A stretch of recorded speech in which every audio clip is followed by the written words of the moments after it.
Hello, everyone. How is everybody doing? It is the live show for June 20th of 2022. I have a great show planned for all of you. You know me. I love to come to this microphone prepared for all of you, especially now that we are on Mondays instead of Wednesdays. Want to make sure you're getting the best bang for the buck, given that I've maybe inconvenienced you a little bit by moving. But some of the topics on tonight's agenda are this woman who I guess we could say cried wolf regarding a disappearance in Grand Teton National Park. I want to talk about her. Going to read an article about women and true crime, some of the perceptions, and kind of a little discussion / argument that I saw in an article at Newsweek.com. Also want to talk about a disappearance regarding the American soccer team going back to the 1930s. And given that this is a World Cup year, given that the United States team is going to be involved in Qatar, and I guess it would be November, I thought that might be interesting to talk about that. This is an article that was in The Athletic, theathletic.com within the last week, although I'm not going to read that entire article. I do want to talk about it and try to relate it to present-day disappearances. Got a lot to talk about regarding Unfound. Of course, I always like to talk about Unfound news stuff. So, got a lot to cover in the next couple of hours, whether you are watching live at 9 p.m. It's now 9:02 p.m. Eastern time on June 20th. All of you watching live here on YouTube, or you are listening the replay that is now posted on the same feed as the podcast. And I've been doing that for a couple weeks now. And so far, it's been going very, very well, thankfully. So whether you're watching live or listening, I hope you enjoy the show tonight. And I want to remind you, give this, for all of you now watching, give this video a thumbs up. You know how much I appreciate that. And for all of you listening, however you would give this podcast or this particular show a good rating, 5 stars or a thumbs up, whatever they do in whatever podcast app you use, I hope you will consider doing so. So subscribe. This plays on the YouTube channel, 9 p.m. Eastern on Mondays. It's a weekly show. And so if you're not yet a subscriber to Unfound's YouTube channel, I hope you will consider doing so. Please share this channel with anybody that you think would like it. And give it a thumbs up, as I've already said. And if you're really feeling frisky, maybe join this channel. For the low price of 10 cents a day, you get some privileges. Oh my, is my TV going off? I'm going to have to, my TV was on pause, and I'm going to have to go change that. I'll be right back. I knew I should have turned this off. That's fine. Oh my goodness. Oh my goodness. That's not embarrassing or anything. Let me turn this off.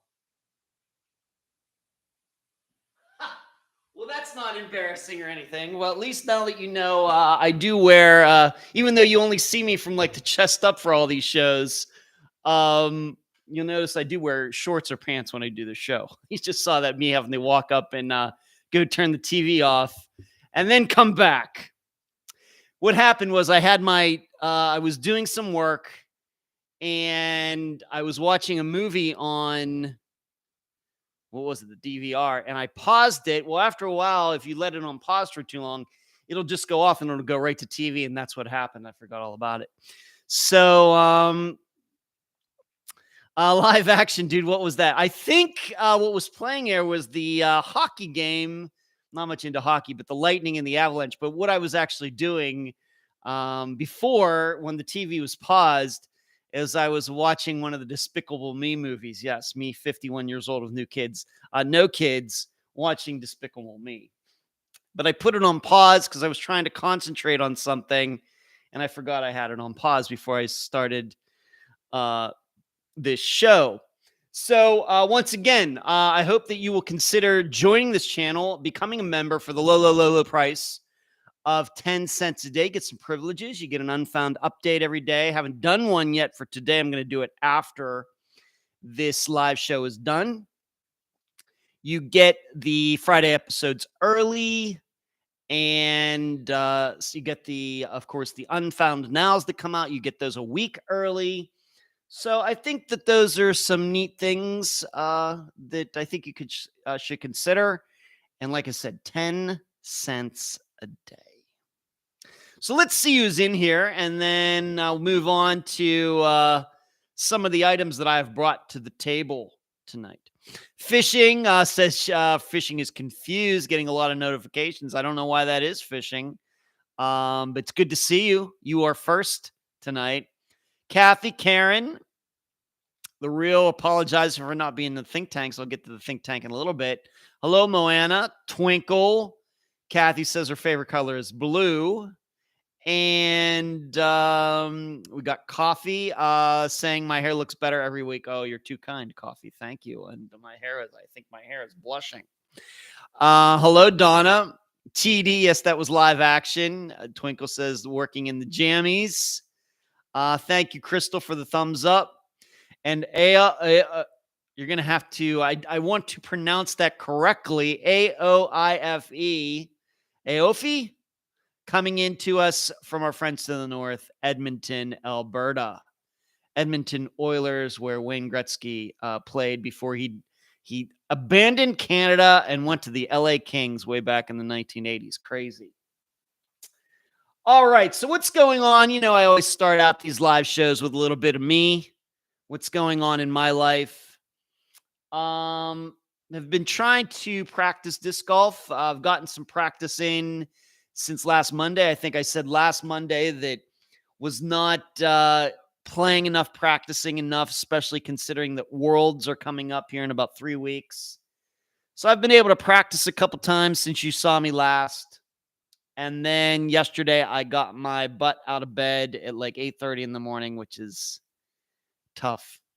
And went over, and coincidentally, they put me in the duel of the day, which means I am put up against another player of similar rating to mine. And luckily, I ended up winning. I've had that happen 2 other times, and I've not lost one of those yet. I tied one, and then I won one, and then yesterday I won again. So I'm doing okay in those duel of the days. I wouldn't say that I shot well over Taylor. I shot a 53. I missed like 3 putts, had some bad up shots. I could have easily shot a 50 or 49, really. But it was good enough to win the duel of the day. So I'm happy about that. Certainly, though, I'm going to probably have to play a little better than I did if I want to be competitive at Worlds, which will be taking place in Peoria, Illinois. And in fact, I will be there 3 weeks from today. And the tournament actually starts 3 weeks from tomorrow. So it's almost an all-week thing, starting on Tuesday, going through Saturday. Well, you only get to play on Saturday if you make the cut. So I hope I can make the cut to play on Saturday. And so I have to be prepared for that. So I'll be continuing to work on my game, practicing a little bit, going up here to Sand Key to throw. But it was a good day yesterday, but boy, is it getting hot here in Florida. Whew. I don't think it's as hot as Texas. I've seen Texas has been in triple digits. We're not there. Florida usually doesn't get into triple digits, but it was a warm one yesterday. It really was. Tech Death, you look like a metalhead. That's good. Well, thank you, Tech Death. I'm into a bit of metal. Everybody knows. Thank you. Hello, Laura. Good to see you. Shoo. That's funny, Laura. Look at you bringing the dad jokes tonight. That's funny. Okay, so that's what's going on in my disc golf life. But as far as what I'm going to do for the show for that week that I will be up there, I really don't know yet. I certainly can bring all of my equipment with me because I am driving there. I don't even think about how much I'm going to spend on gasoline. But even with the fuel efficient car that I have, it's not going to be cheap, but that's the way it goes. I'm going to be able to bring my equipment with me. I just don't know what kind of setup I'm going to have in my best friend Dave's house. I don't know how that's all. He's being very gracious. He and his wife opening their home to me. It's coincidence that he lives in Peoria, Illinois, where the tournament takes place. I'm going to be staying with them. They volunteered for me to stay with them. Very, very gracious. But I would still like to be able to do this live show while I'm up here. I don't know about the Friday episodes, what I'm going to be able to do about that. But that's a little ways off, but it's happening. Now, last year when I had Worlds, it was just over in Orlando. I stayed in Airbnb, didn't play very well, but still was able to do the show over there, both the live show and the regular Friday episodes. But the episode, we'll just have to see. Because if I'm going to be there, they are, I am the guest and I don't want to just be there and do my work.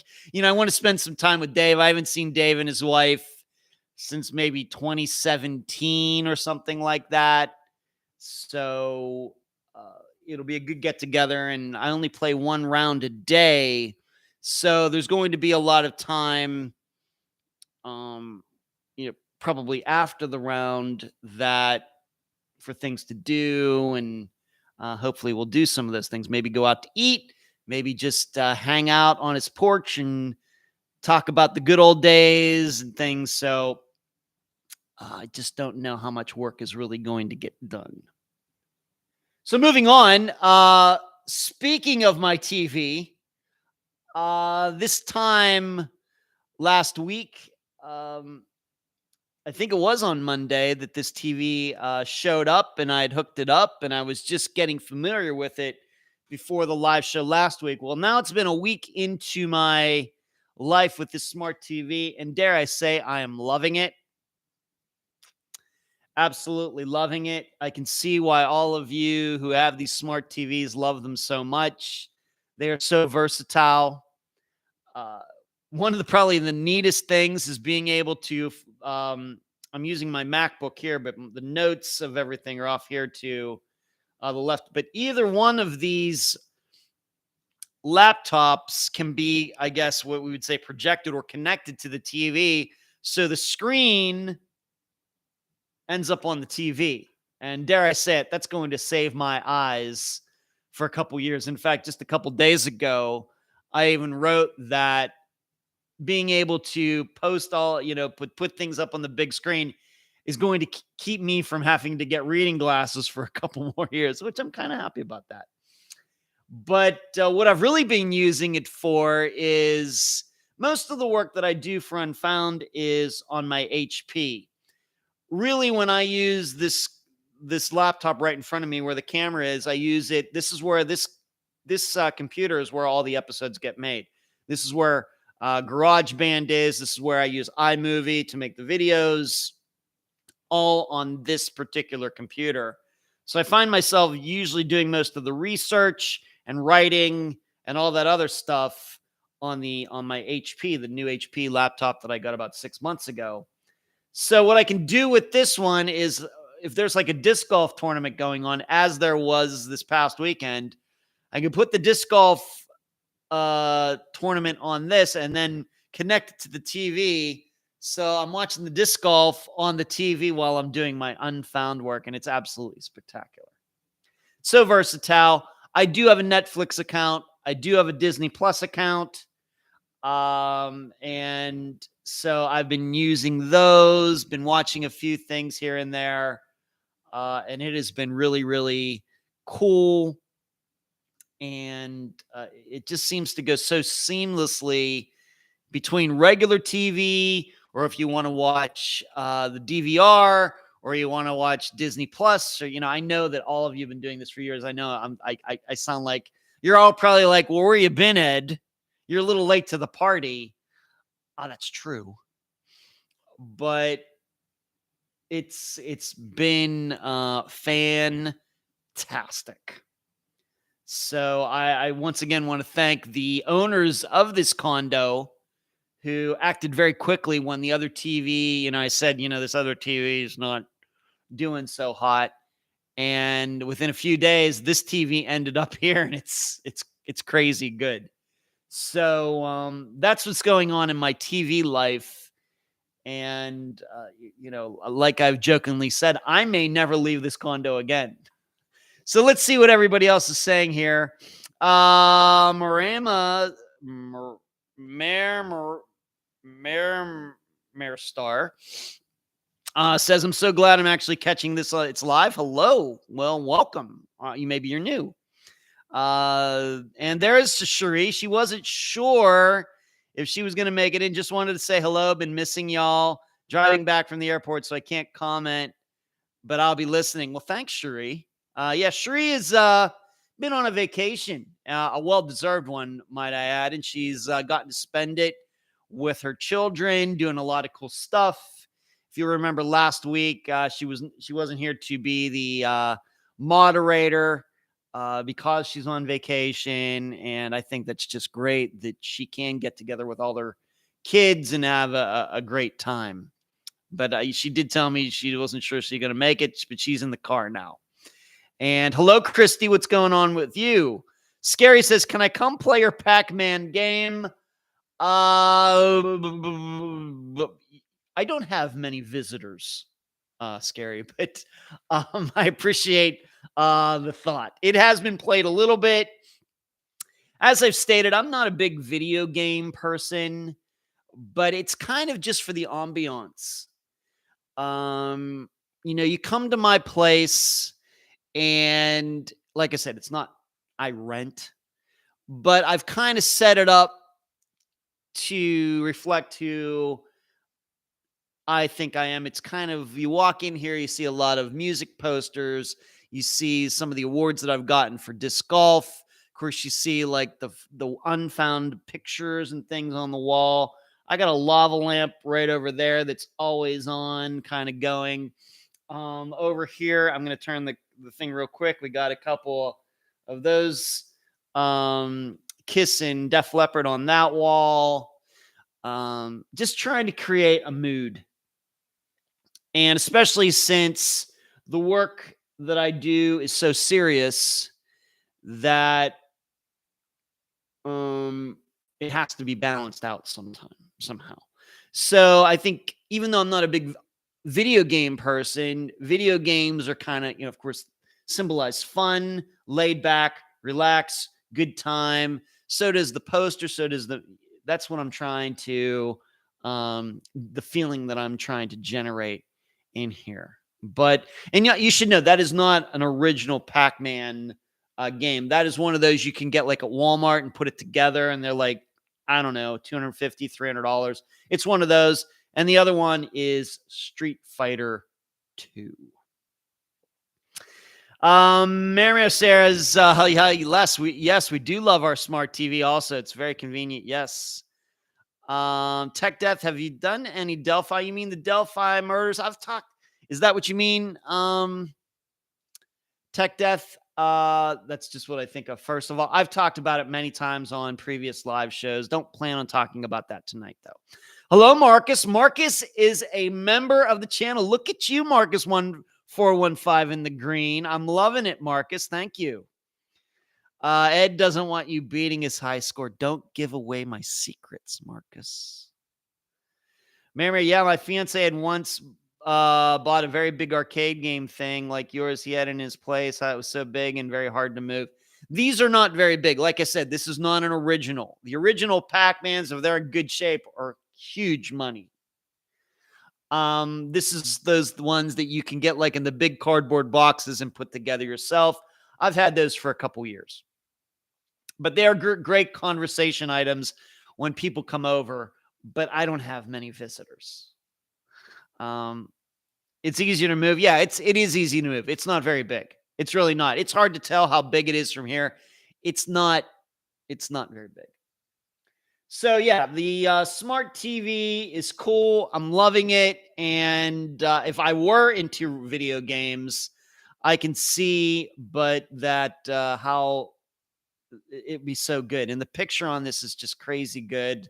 I can see why people who are really getting into gaming get these TVs. And it's really weird, as I stated last week. The old TV was probably more money, had a worse picture, and is way heavier and does less.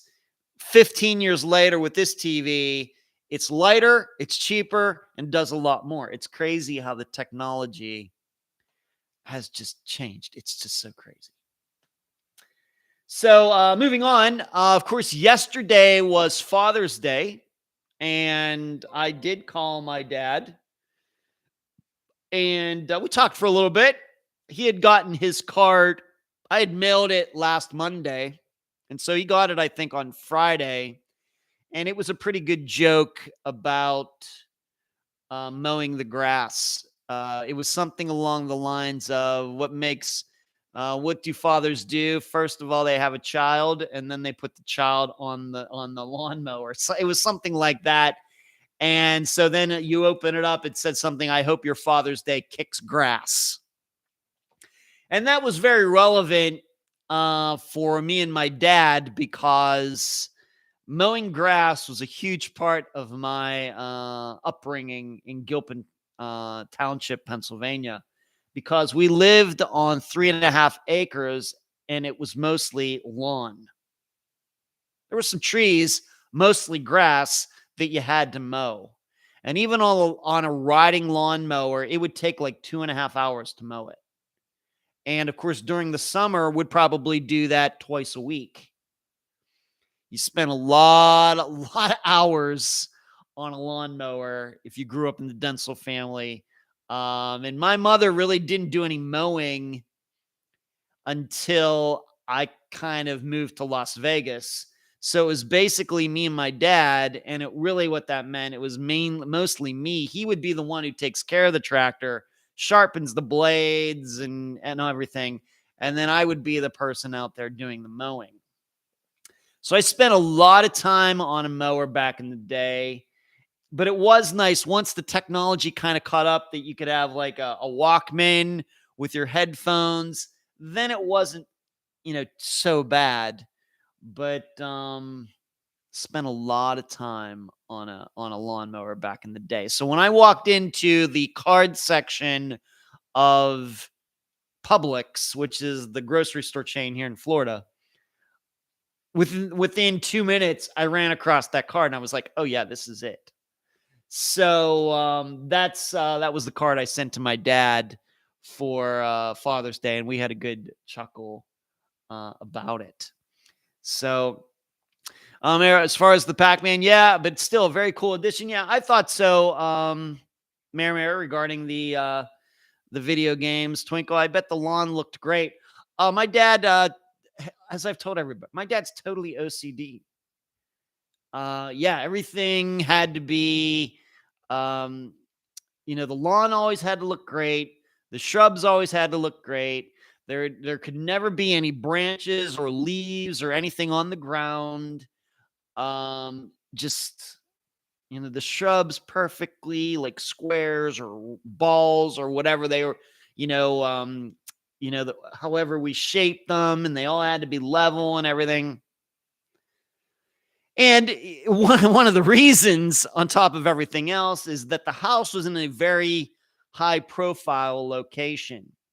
It was right along Route 66. No, not that Route 66, not the one that goes across the United States, but there was a Route 66 that kind of, where does it go? It goes all over the place, but it goes really from Leechburg to Ford City. And we lived right along Route 66, kind of a busy road, at least at the time. But then also we were at the intersection of Route 66 and a road that eventually, if you took Godfrey Road back far enough, it went back to the Kiski River, no, to the Allegheny River, which eventually, of course, goes to Pittsburgh. And so you'd have a lot of people back there during the summer at their camps, their summer camps back our road quite a ways. So there were cars going by our house all the time. So dare I say it, there was kind of a pressure to for the house to look good because all these people were always going by it. And so that's what we did. And Dad made sure it stayed that way. And the thing is, after my parents sold that house in 2004, the guy who bought it didn't take care of it at all. And it kind of turned into kind of a compound. He let the trees grow, he let the shrubs go, he let the grass grow, and it looked like some place where a cult might live. Totally changed. So all that care for nothing. But while we lived there, it got taken care of, and that's the way the neighbors were too. The Ashbaws who lived next door, and then on the other side of them were my mother's grandparents. And they took care of their lawn, and then my mother's brother Ron, his house, he took care of his property really well. A lot of competition going on in that little area there of who could have the nicest lawn, who could have the nicest bushes, who could have the nicest shrubs, who was keeping up, and it was competitive. Even though I'm sure none of these people ever spoke about it, there was like an unspoken competition going on there. Trust me. So that's why I thought that mowing the grass was a perfect card for my dad this year. Mayor says, mowing grass is hard for older people, especially push moving. Yeah, pushing would have been hopeless. You needed a riding lawnmower. You needed like that 48-inch or 4 feet across deck to get it done. Or, if you had some little tiny riding lawnmower, you might be there all day. Even on a tiny lawnmower, you really needed something like 4 feet wide to make, do some work on that grass. It was crazy.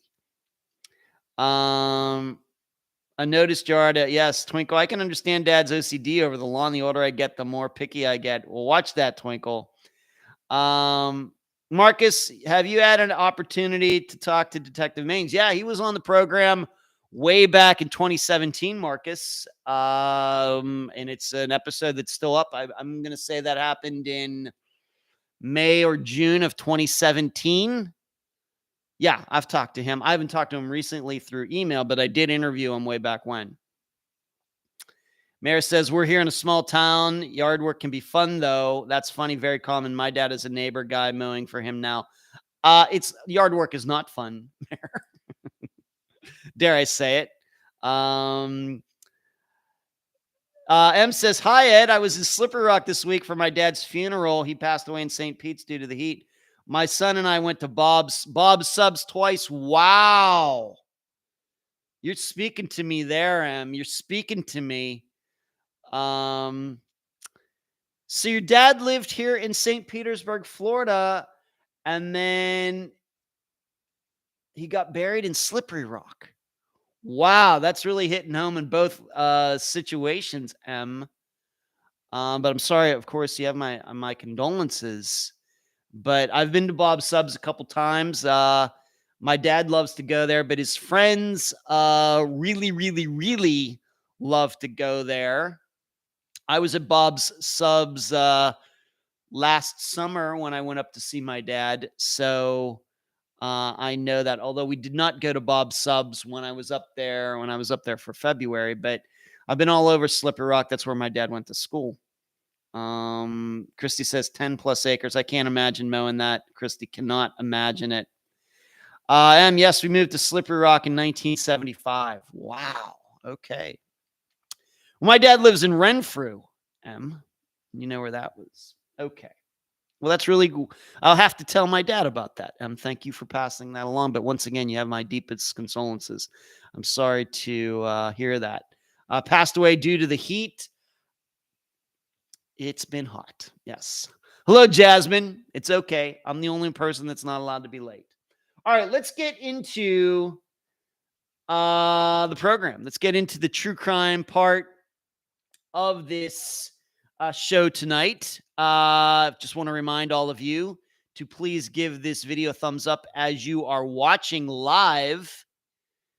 That would help us with the YouTube algorithms and all of those analytics and statistics that I see for the channel. That will help. So if you haven't done so on your tablet, on your laptop, on your phone, find that thumbs up button, hit it. And if you're listening to the replay on Tuesday, Wednesday, Thursday of this week, also, it would be nice to give this podcast a nice review. Thank you.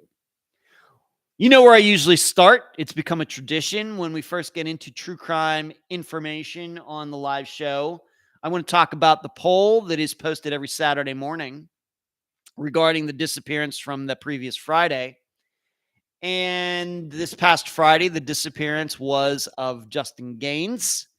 And I do want to give credit to a listener who maybe a month ago, 5 weeks ago, had made a comment and asked me, had I covered Justin's disappearance yet? I said no, and I put it on my list of things to do. And before you know it, I'm interviewing his mother, Erica, who I thought did a fantastic interview.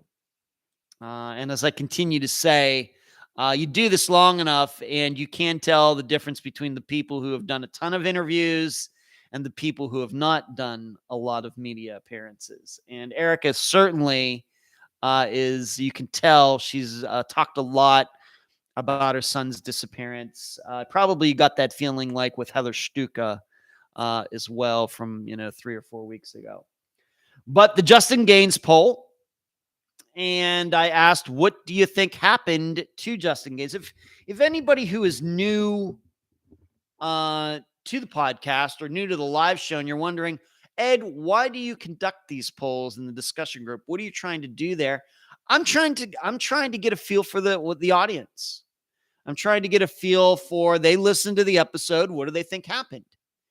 And then the guest, I can pass that along to the guest, and I think it's helpful information because sometimes, especially after 256 disappearances now, the guests in the facts that they are telling me and thus all of you, they think that the facts lead to a particular conclusion, but it's amazing how many times that they'll think they're saying one thing, but the audience is hearing something totally different. And so this is why I do that. I think it's helpful for the guest to see, well, here's what I said, and then from that, here's what people think. Because as we know in anything in our life, the information that we're trying to convey to somebody else, we think that we're saying one thing, they're hearing something else. And so for the Justin Gaines poll, though, I gave the choices of, was there foul play? Meaning, we may need to think about Thelma, Dylan. Did he get picked up by a woman in a car? Or did he try to walk home and was there an accident? Did he have something mental go on and he committed suicide? Or did he walk off for whatever reason and chose to decide he's going to try to start a new life, new identity somewhere else? And overwhelmingly, I can't say I'm surprised by this. The most popular answer was that foul play happened. Now, I didn't get so specific as to say that Thelma and Dylan and other people were involved. Could be somebody else, but I just said, foul play, and people, overwhelmingly, that was the most popular answer. A distant second was that he committed suicide somehow. Let's see what some of these people are are saying here. Mayor says I would do it. I would do riding lawnmower, but I can't because I can't push mow. I'm 39, but I have crazy arthritis already at 39. Oh my, Mayor. Oh my. Christy says, yes, Erica was a wonderful interview. I liked her very much. Listen twice. Well, thank you. Listen twice. Okay. To a 2-hour some episode. You listened to it twice, Christy. Okay. Thank you. Hello, Stitching. You don't have to apologize being that you're late. That's totally fine. It's all good. But so the discussion group on Facebook came to the conclusion the most popular choice was that it was foul play. In the think tank, it was pretty much totally the opposite. That this think tank, if you don't know what it is, it happens on YouTube, but on an unlisted link, and it's for premium Patreon members. If you'd like to become a member, check that out at patreon.com/Unfound Podcast. Everyone who is in the think tank loves it. Think about that. But in the think tank that we had last night, it was decided that there were a lot of things going on with Justin, and that it was a combination of factors that caused him to walk off and harm himself.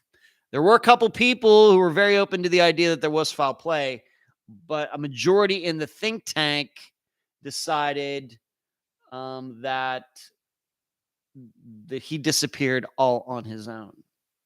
Now, for me, for the private blog that I write at Patreon, once again, patreon.com/Unfound Podcast. If you'd like to be a supporter there, I write a blog there, 3,000 words at least. This week, it was more like 4,000. And I had a chance to write about the topic of why people listen to convicts and how I think that's a bad idea and why I think that's a bad idea. But why does it happen? Why is it that we know about many disappearances where people in jail said they heard something, they heard from a cellmate or where they were at when they were out in the yard, and police will follow up on this lead and it won't be anything? Why does law enforcement and other people take these people seriously when there is no record of them telling the truth? And so I wrote about that.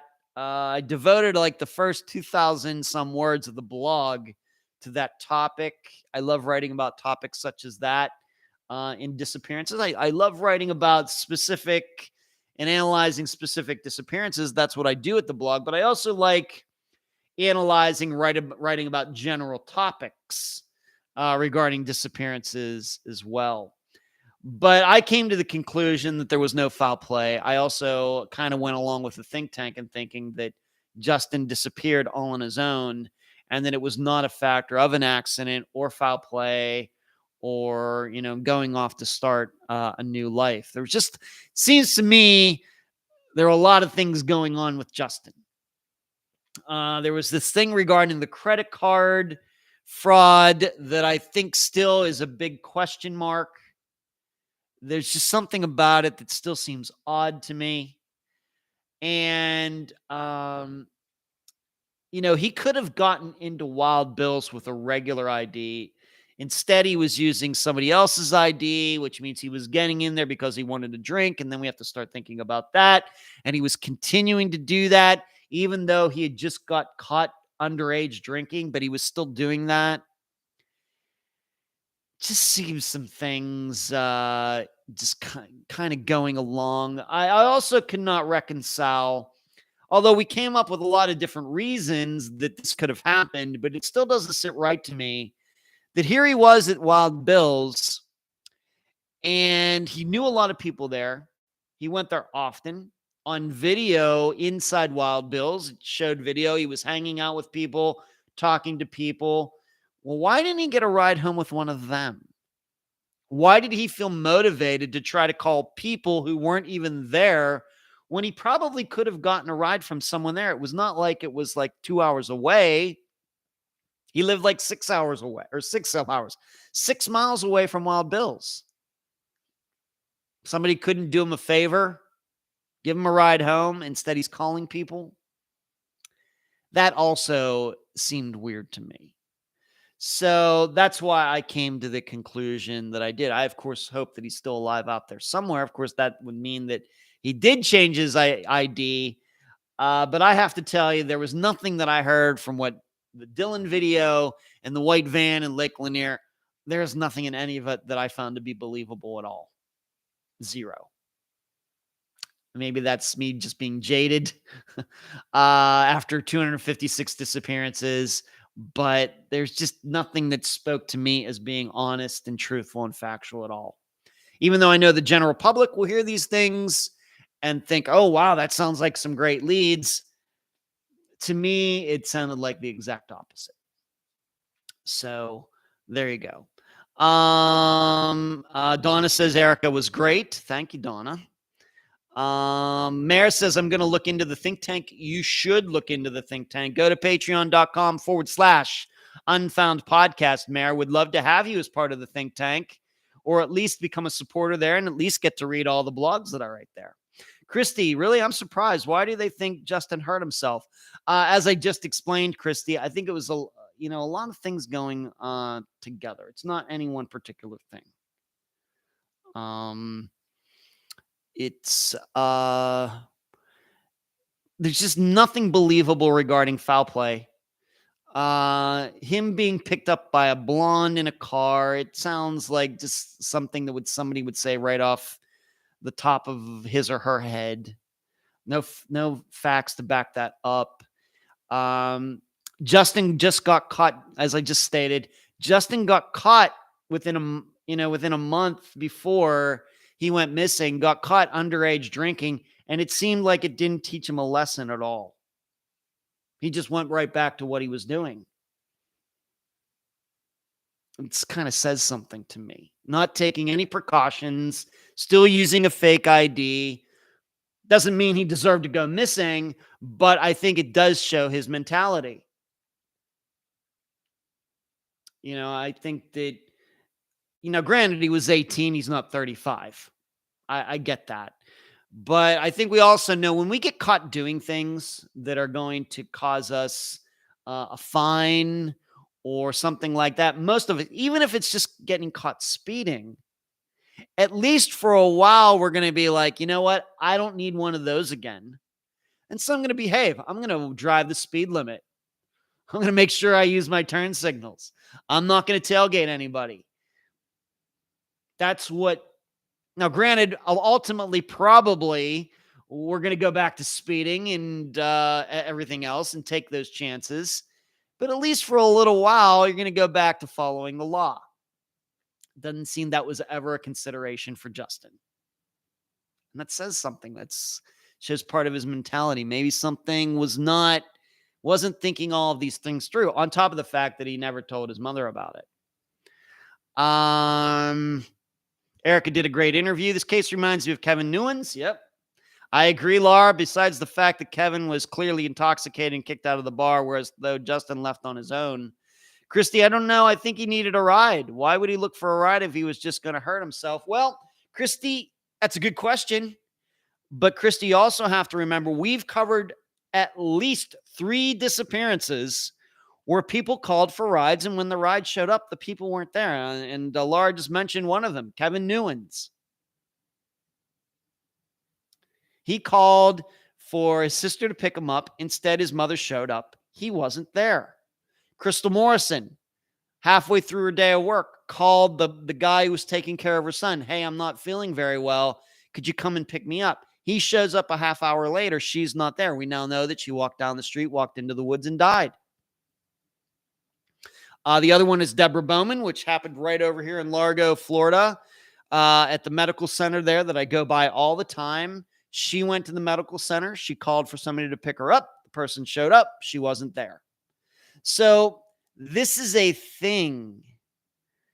So, Christy, that's why it has to be considered. I don't think that we can just say, well, because he called for a ride, that it, automatically that it's foul play, that he wouldn't have walked away. We have 3 disappearances where we know that happened.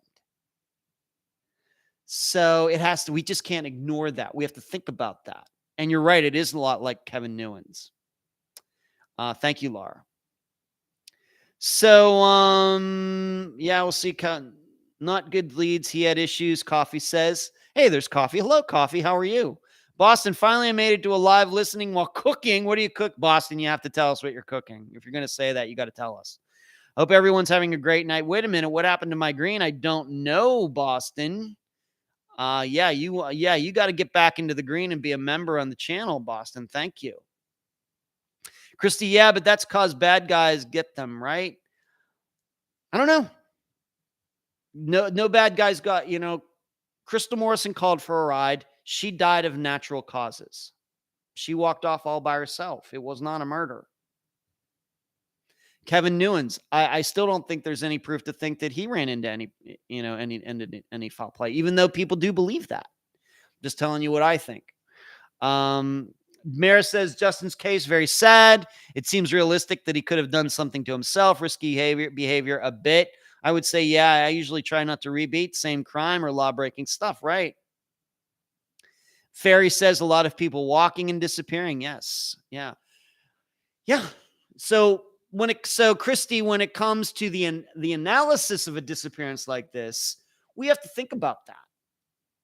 It is a thing. If this was just one instance, if we just had Crystal Morrison's as just one lone instance of somebody calling for a ride and then not being there when the ride showed up, okay. But we have 3. And, 256 disappearances that Unfound has covered is a lot, but it's a very small number compared to the number of disappearances as a whole. So if that, number 3 out of 256 continues, then, you're going to have quite a few disappearances overall where people have called for rides and not been there when the ride showed up. It's going to go into the hundreds, if not the thousands. So we have to think about that with Justin's. If you think there's something else that happened, totally fine. But it has to be a consideration. And for me, it's enough a consideration to think that, he's trying to call people and maybe he was trying to call him to show up and he wasn't going to be there. Because like I said, much easier to just find somebody from Wild Bill's to drive him home because he knew people there. Didn't make that choice. You have to think about why that is. Boston is cooking spaghetti. Homemade sauce or out of a jar, Boston? Ragu, what do you got going on there? And are you going to put like the cheese on it as well? How meatballs? What are you doing? Everybody wants to know. All right, so that was the Justin Gaines poll, and that's a really great discussion. Thank you, Christy, for bringing that up. All of you for, making some comments. It's a great discussion. Once again, nobody's right, nobody's wrong.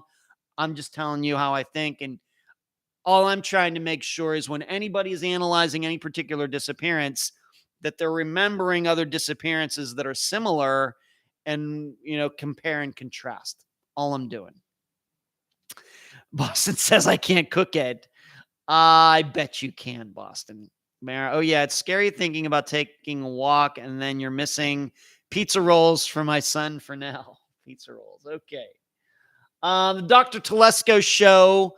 I hope you watched it last Thursday. A fantastic show, dare I say. I have such a great time talking to Dr. Telesco. And I thought it went well. You should know that John Polos, who was the guest for that episode going way back to 2 years ago, he did listen to it or watched it, as did some of the other people who have helped him with Julie's disappearance.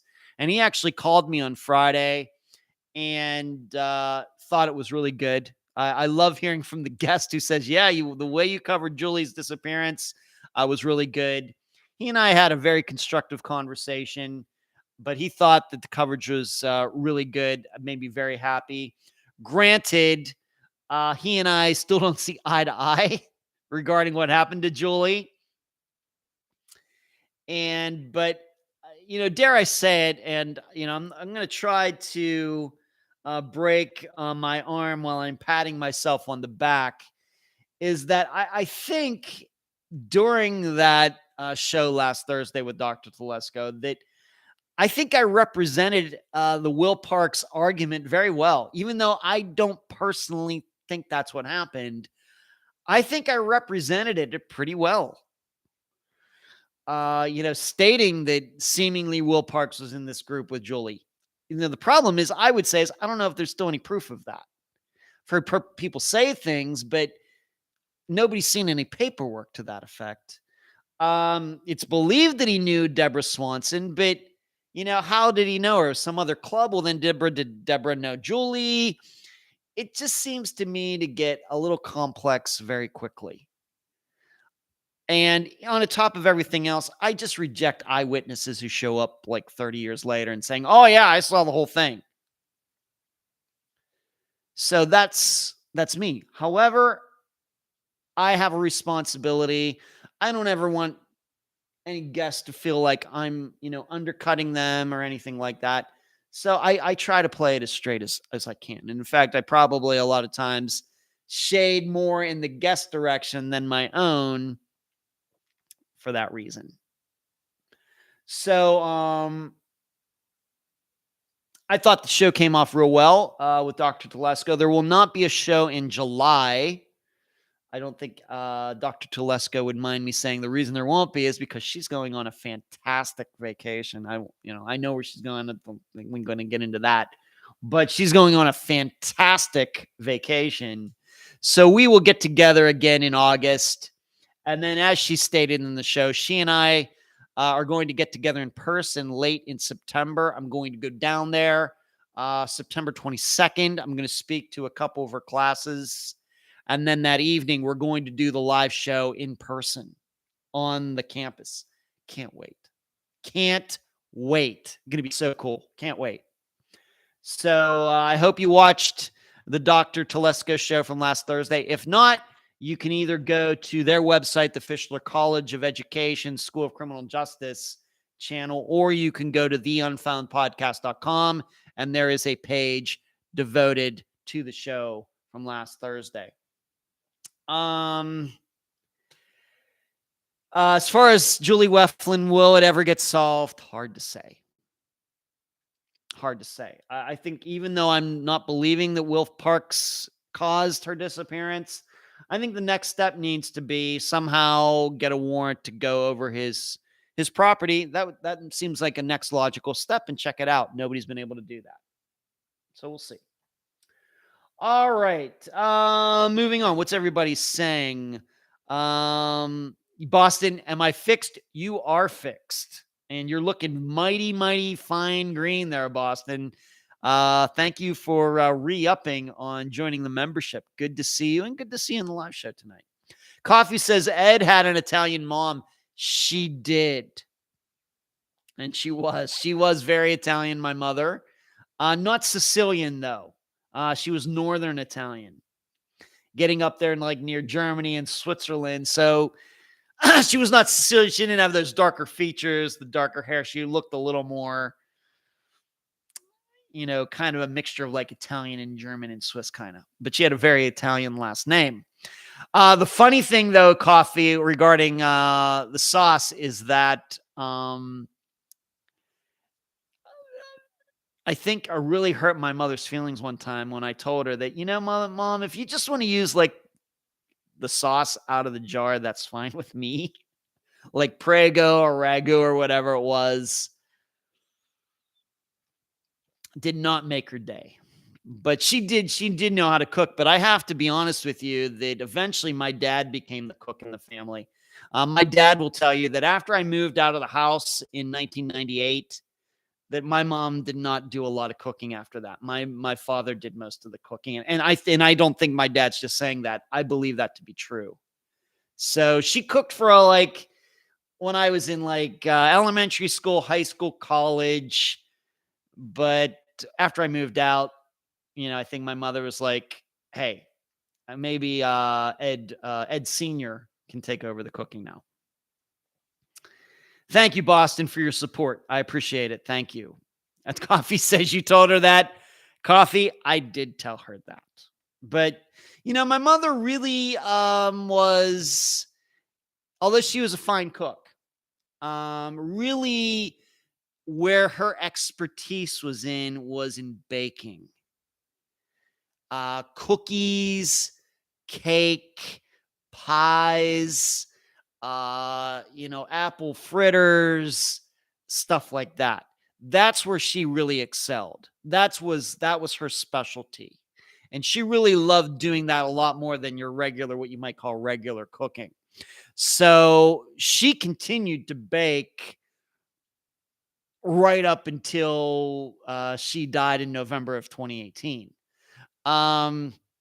Whereas the conventional cooking, like spaghetti or whatever else, really wasn't her thing anymore. But she loved to bake, loved, because she had a bit of a sweet tooth, but she was big into fudge and brownies and things like that. So she was an excellent baker. My dad does not bake. My mother did not cook. So together, it was a good combination. All right, moving on. UK company. I think this time last week, I told you that the next day on Tuesday, I was going to be working with them. It did. What ended up happening was that we had like a Zoom call talking about some things for about an hour and a half. And then for the next so many hours, I just worked on my own, collecting a lot of information on Janelle Matthews' murder, the like original articles from 84, 1985, anything that had been written going on in newspapers.com. And then also looking into Steve Pankey, anything that had been written about him at any time over the years. And really good. Really good. And I got paid for that time, and I deeply appreciate that from them. But I do have to admit, and I don't know where this is going to go, but I sent, and I get along with this guy who's working on this series. He's not the boss, but he and I think work together really well. Really good, I think, good rapport, good camaraderie and everything. I did send him an email this weekend that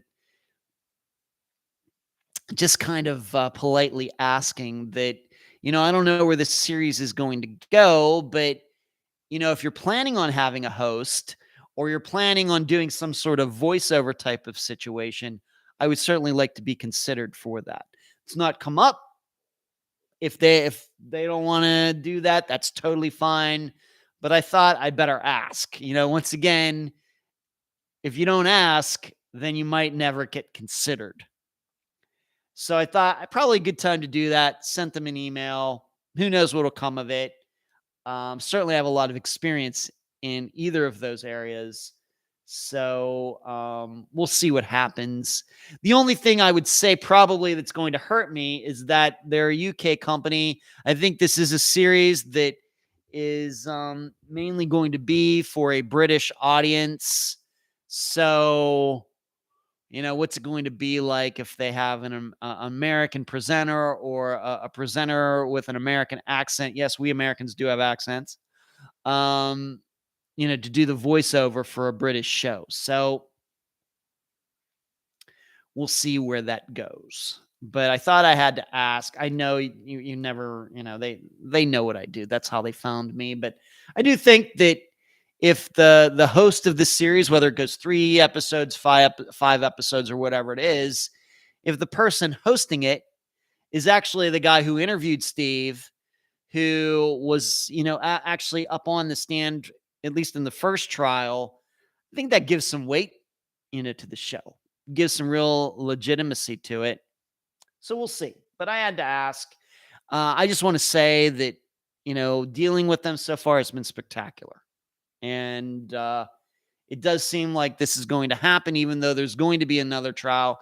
And there still seems to be a lot of things that are still up in the air. Mayor says, that sounds good. My fiance is the cook here. My mom and dad both cook and bake great. Yet I don't do any baking. And the only cooking, as all of you know, I do wings. Probably going to do wings tomorrow. I got some oil yesterday. I got some new sauce. I've had the wings for probably about a week. They're in the freezer. So probably going to do wings tomorrow. But other than that, I use my George Foreman grill that I got like a year ago has been used so much. You cannot even imagine it. I've cooked steaks on it. I've cooked hot dogs on it. I split the hot dogs like down the middle and then kind of fold them open and put them into the into the grill and then close it. I love cooking hot dogs that way. They're so good. And I also cook chicken breasts. So I get the chicken breast at Publix, and then you just throw one of these chicken breasts on, put the lid down, and the chicken takes a lot longer than the meat does, but that's good. I also cook hamburgers on there, and they go really fast. I thaw them in the microwave for like a minute because they're frozen. Then you put them on the grill for like 2 minutes. I've just been using this grill so much, so that's my version of cooking around that. Boston says, good for you. You'd be great. Thank you, Boston. Mayor says, that's so cool. You have much information and knowledge. Thank you, Mayor. And you got a great voice. Do I? I don't know if I do.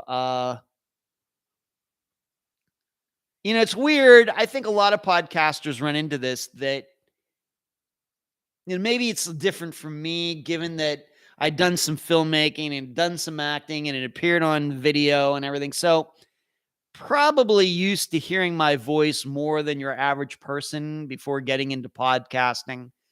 But I can tell you that when I first started podcasting, to re-listen to my voice, it's not easy. It's really weird. I'm used to it. Obviously, I'm used to it now, but those first times, it is a little weird. I don't know why that is. So, you do have to get used to it. If you're going to be a podcaster, you have to get used to that, or you're not going to be a very good one. Because it can, in a way, make you kind of self-conscious. Oh, I sound like that. I say this word like that. And you just have to let that go. Now, for the episodes, when I do my own recording, there's a particular way that I speak that obviously is different than the way I sound here. But that's on purpose. Mayor says, I do use our air fryer, though. I've never used an air fryer. You can do a lot with one of those, much like the George Foreman. Yeah, I think I just need to keep it simple. You start talking to me about air fryers and everything, and I start, then it's like, sounds like too much. Thank you, Mayor. What's up, Jill? Good to see you. Thanks, Boston.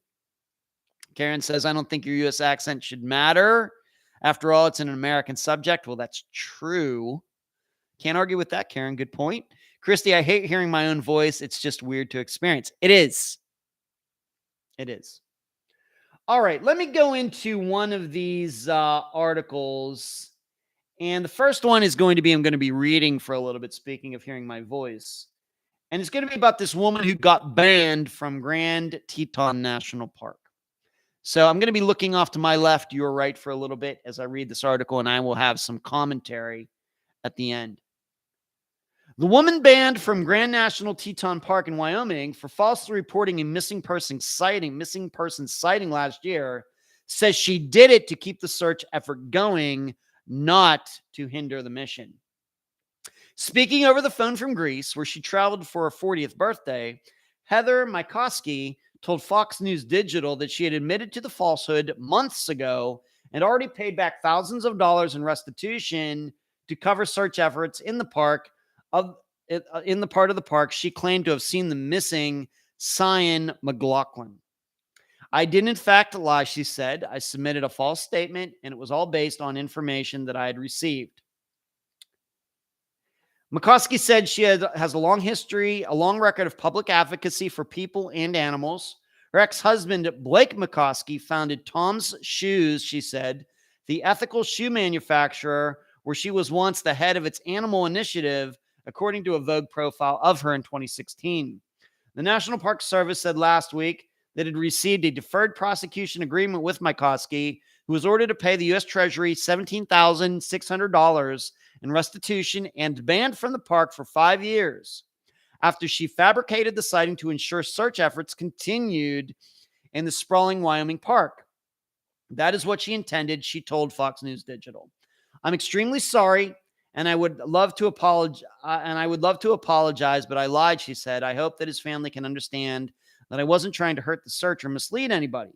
Mikoski, a longtime activist and former model who has since left Jackson and moved to Costa Rica, said she sent in a false tip out of fear that authorities were scaling down the search and rescue effort. She said she thought that she could help reinvigorate it by claiming to have seen McLaughlin at a place where she heard he liked to hike. She said she got that information while eating lunch at McLaughlin's job at the Bistro restaurant in Jackson, where she said she met a bartender who identified herself as a friend and confidant of the missing man. McCoskey said she did not know either of them beforehand and has not kept in touch with the bartender. She, to me, was very believable and seemed like a very valuable source, McCoskey said. She said that her belief was that he entered the park and most likely went to Taggart Lake because that was one of his favorite spots that he would go and jump off a rock and go swimming. She said she shared that information with officials, but they weren't taking it seriously and they were following other tips and looking in a different area. A woman who answered the phone at the Bistro restaurant confirmed that McLaughlin had worked there, but that she could not comment on the case. McCoskey said, I couldn't understand why they wouldn't take her suggestion seriously. I'm a mom and I have 2 children, and I can't imagine what it would be like if one of my children were missing, you know? And so I felt that I could try to help in any way. On June 8th, 2021, McLaughlin was seen near the Lupine Meadows trailhead around 2:30 p.m., according to park officials. They found his vehicle nearby and said it appeared on surveillance video at the Moose Entrance Station 15 minutes earlier. A local guide reported a sighting at the Garnet Canyon Surprise Lake Junction at 3:45. McLaughlin missed a work shift on June 10th and was reported missing on June 12th. Other witnesses reported sightings on a trail leading toward Garnet Canyon, Surprise, and Amphitheater Lakes and Delta Lake, according to the National Park Service. The Delta and Taggart Lakes are only about 4 miles apart, but found on different trails. The Park Service, in a series of Facebook posts, updated the public on where it was focusing search and rescue resources. McCoskey said that fearing authorities were moving their attention to the other trails, she felt compelled to send the false tip to get more eyes on the Taggart Lake area. I saw him walking in the direction of Taggart Lake, and it sounded like to me that he was going to Taggart Lake. And that's what I did.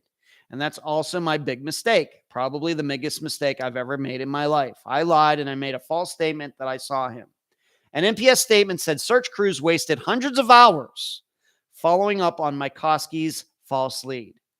As a direct result of McCoskey's false report, approximately 532 hours were spent conducting searches, managing search efforts, conducting follow-up investigations, and completing associated reports. This wasted valuable time that could have been focused on searching areas of higher probability, and it cost the federal government approximately $17,600. As a former Jackson resident, she says she knows the park well and visited Taggart Lake with a wetsuit and goggles to participate in the search herself in 30-degree water. McCoskey said Tuesday that she had already paid the fine, which she agreed she felt was definitely necessary, and that she believed the Park Service released her story last week to coincide with the 1-year mark since McLaughlin's disappearance. I entered the agreement with officials back in February, so it's been a while. That this is coming out as news now is surprising, and I totally owned up and apologized for my mistake, and I admitted that I lied, but I did it with the intent of trying to help. But she also said she felt the version of events revealed last week omitted her motivations and led to online harassment targeting herself, her family, and her friends. An NPS spokesman did not immediately reply to messages seeking comment.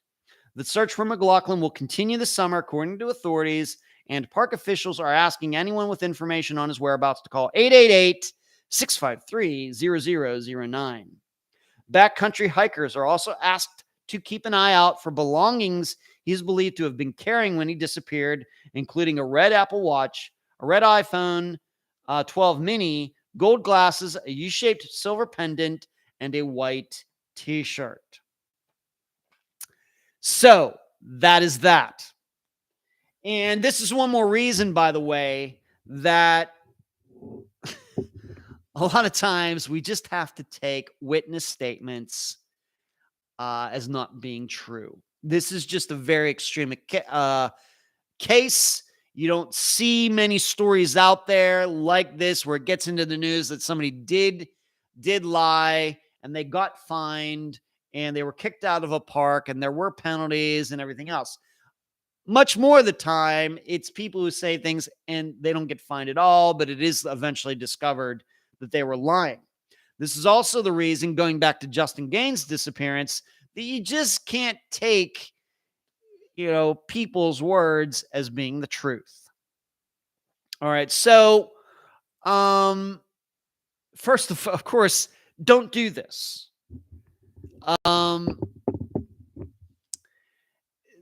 This woman, I will say that she got the wrong penalty.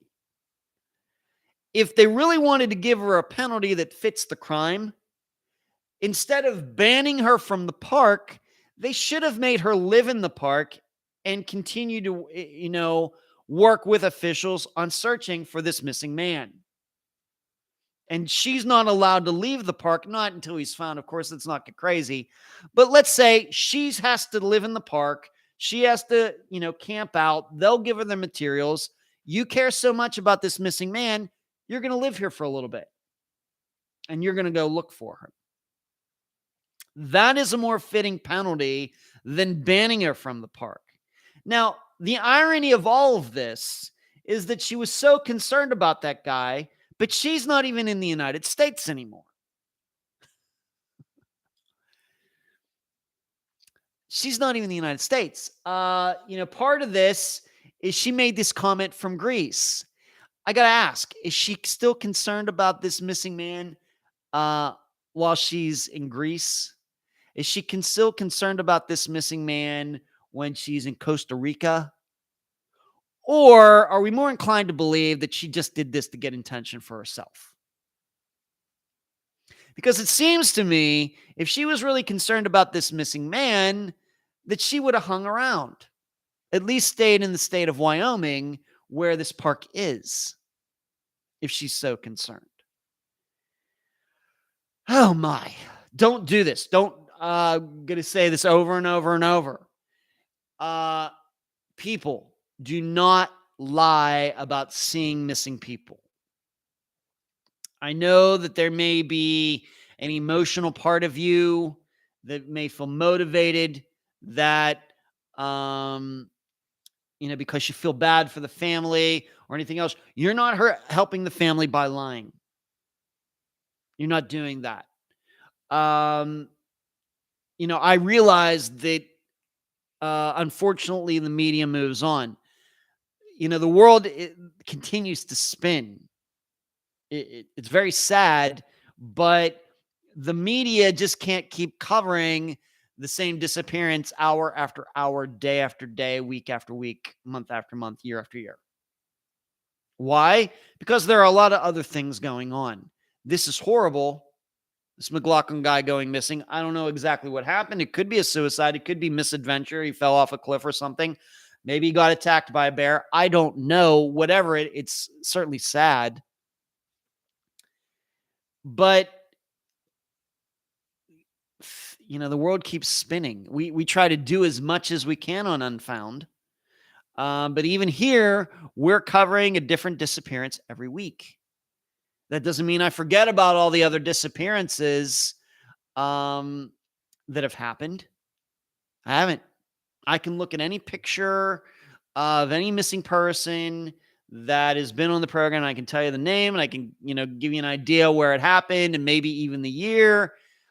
But, the media in general, they have a lot to do. And so when somebody lies, this isn't helping anything.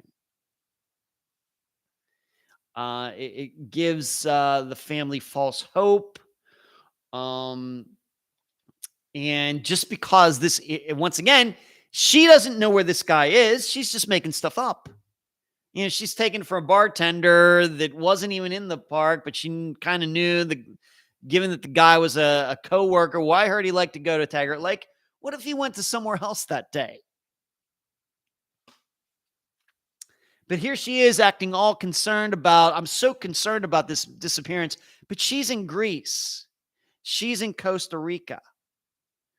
We don't need people like this involving themselves in missing persons cases. We don't need them. They are unhelpful. They are the opposite of helpful. They're unhelpful. They're pulling in the exact opposite direction. But I'm serious about that regarding that penalty. Surely she should pay for what she did. I'm glad that she's done that. And it seems that being that she's paid the $17,000 off so quickly, she must be a woman of means, being that she's in Costa Rica and Greece. But the real penalty would have been, oh, you care about this missing person? Excellent. You're going to help us search.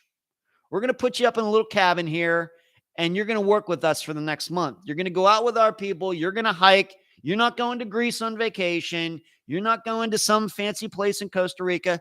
You're going to live with us for a little bit out here in the wild, since you're so concerned. That's the penalty that I would have given her. I don't know if that's legal or anything, but it seems appropriate. Instead of banning her from the park. It doesn't sound to me like she wants to be in the park anyway. So what kind of penalty is that? So, the fact is there's just too many liars out there. And the stereotypical one that I've used for guests and maybe, on this live show before is 7-Eleven clerk, 2 a.m. There's a missing little girl out there. This clerk will call 911. I just saw this missing little girl. She was with a guy. Here's what he looks like. And when he turned his head, the little girl mouthed, "Help me" to me. And so I called, and they left before the police got here, and they took off down the street. And the police go to the video, and there's nothing there. And once again, going back to the Justin Gaines disappearance with Thelma and Dylan, everybody else, this is the reason you can't just believe people because they say things. There has to be proof behind it. And if these people cannot provide that, police should not listen to them, no matter how good of a story that person tells. Unless there's fact, instead of just, there's a difference between, maybe this is something that's hard to understand. There's a difference between a fact and something that makes sense. Granted, a lot of times they are the same thing, but just because somebody thinks something makes sense doesn't mean it's true. Sometimes our common sense is all we can go by with disappearances because there are so many holes. But certainly, I don't know if those are things you wanted to devote a lot of time to, let alone $17,000 to them. So, but there's a lot of people like this woman out there. And this is kind of one of those reasons that I hesitate calling myself a missing persons advocate, because my opinion on advocates for anything is they usually go overboard. They're willing to create circumstances that might not be untrue to get attention for their cause.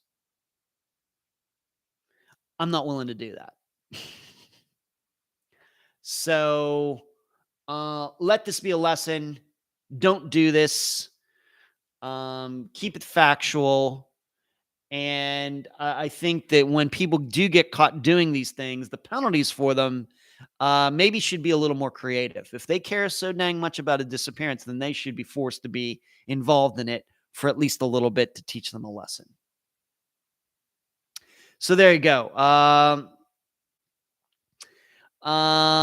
There's hope. If someone had died during those searches based on a lie, would she have been charged with manslaughter? What she did was terrible. I don't know the legalities of it. It's surely not good. There's hope. I don't know how to answer that. Kathy says, deplorable to lie about seeing a missing person. And as you know, Kathy, happens a lot. People saying they're seeing missing people all the time. No proof of that. No proof of that.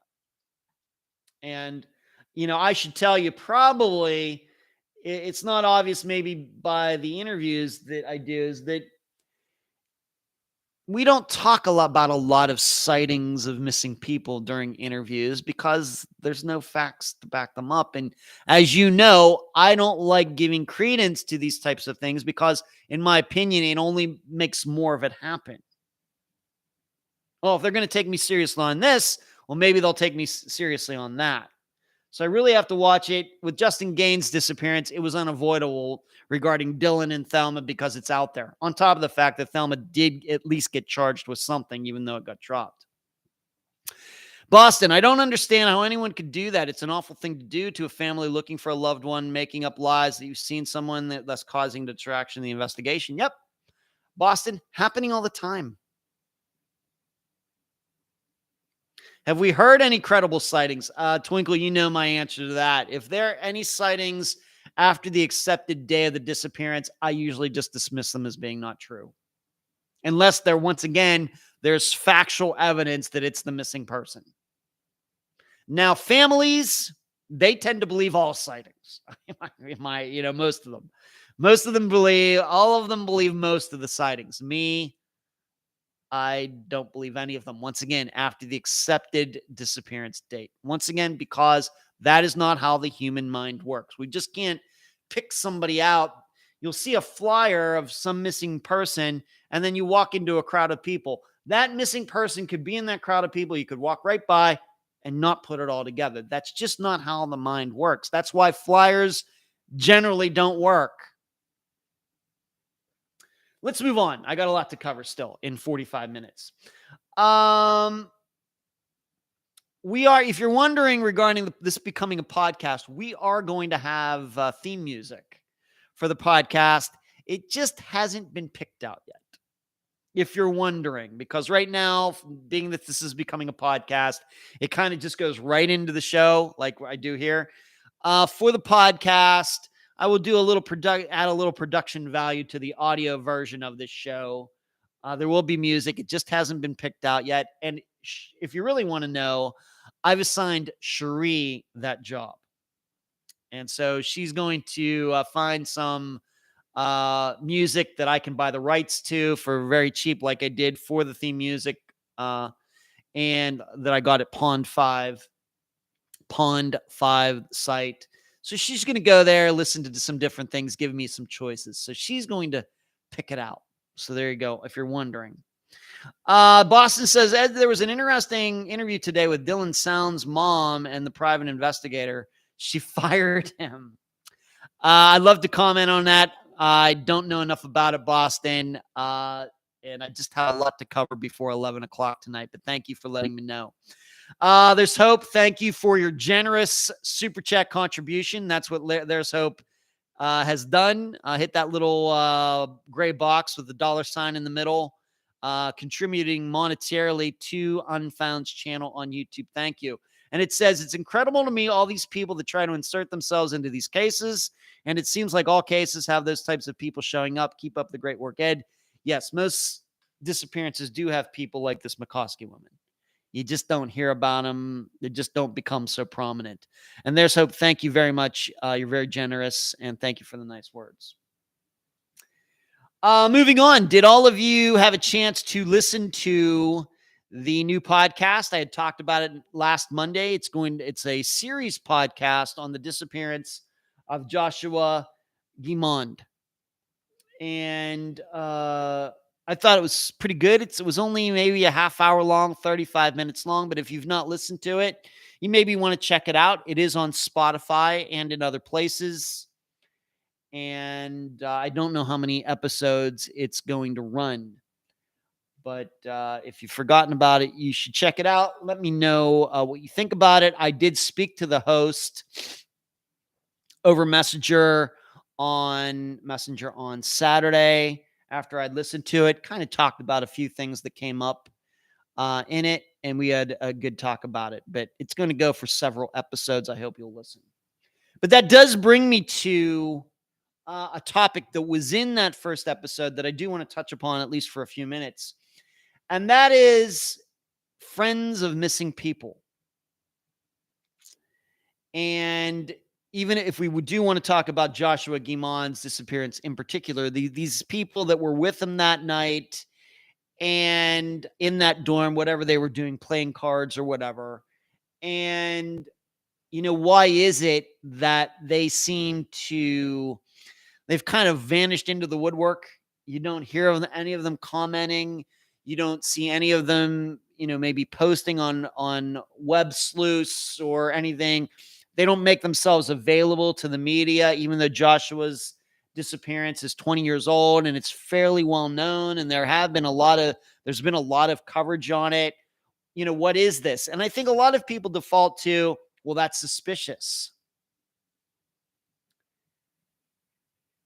We just have to realize something. People move on.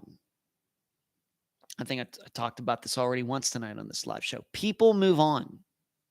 Families don't move on. That's true. But, a topic that I don't really get into with guests because they don't want to cause any problem for themselves. And I don't want to cause any problems for them, is that a lot of times the guest that I have on Unfound is the only person in the entire family that gives a dang about that missing person. I'll never tell you which people those are, which disappearances are. I'd never do that. But you would be amazed about how many of them are just like lone crusaders. Everybody else in the family has moved on. They've forgotten about it. They don't want to talk about it. The missing person, the name doesn't even come up. I wouldn't say it's a majority of the situations, but it happens enough that it's something that's in my mind. It sticks out.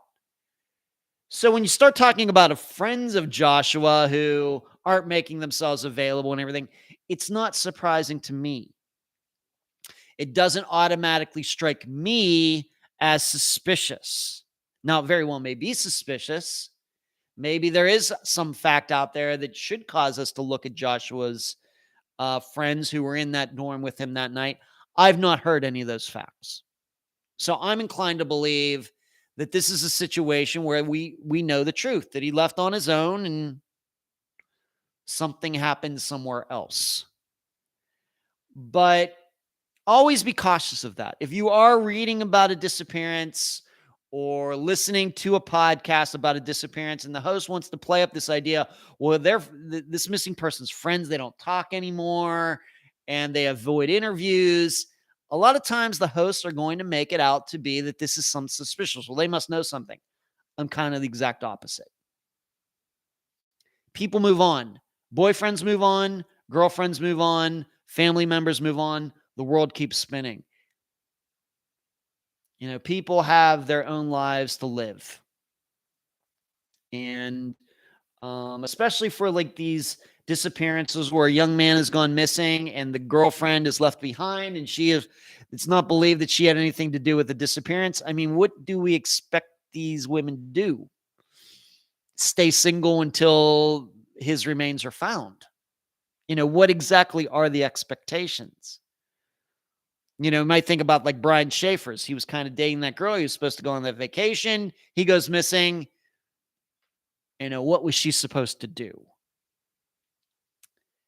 So, and family members, I even have it written in my notes that, for example, Aaron Barnard's mother, who was a guest on this podcast back at the beginning of 2018, she worked hard on her son's disappearance. Her own son. And she got so burnt out, she didn't do anything for 10 years. Her own son went missing, and she had to take off and didn't do anything regarding her own son's disappearance for 10 years. So if we accept that, and I certainly do, I'm not blaming her. I get it. I understand it. No judgment here. So if a mother can take off 10 years from, publicizing her son's disappearance, then we should not be suspicious of friends who move on and don't want to talk to them. Maybe they're just burnt out talking about it. Maybe they feel that, everybody has questioned me about this so many times. I get the feeling that nobody believes me. So if they're not going to believe the truth, then why should I talk to anybody? That's the way a lot of people feel too. But so it's weird to me that a lot of people just default to it's suspicious. Whereas we know very logical reasons why people would not want to talk to the media that have nothing to do with these people being involved. Boston, you're very generous with your super chat contribution. Thank you, Boston. Maybe it'll be something that regarding this private detective for that disappearance I can talk about next week. Kathy says, yes, I thought Josh's reconstruction of the timeline so far was good. So you've listened to it. Yeah, everybody should understand Joshua Guimond and the host of the podcast. His name is also Joshua. No, that's not confusing at all. There's hope. That's another interesting aspect of these cases. Only one or two people interested, and it isn't necessarily the people you'd expect. Absolutely true. Haley says, I was just thinking of Brian Schaefer. I got you, Haley. I got you.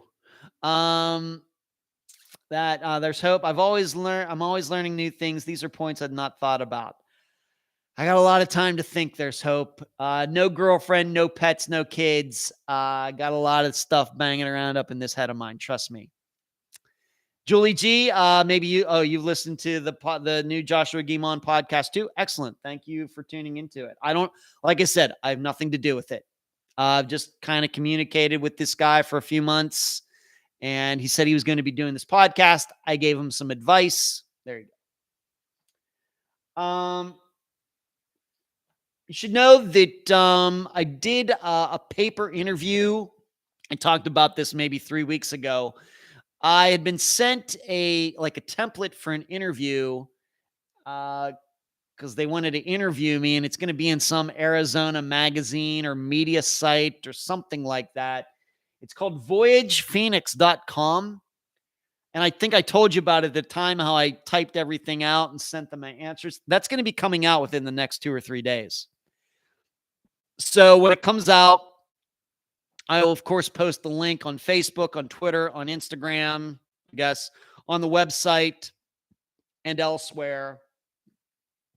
So you know all about it. And it just asked me about doing the podcast, some of my insights, why I chose to do this. How did I craft the podcast? It's pretty good. So hopefully you will check that out when I find out what the link is. But they just got an email today saying it's going to be coming out within the next few days, I think.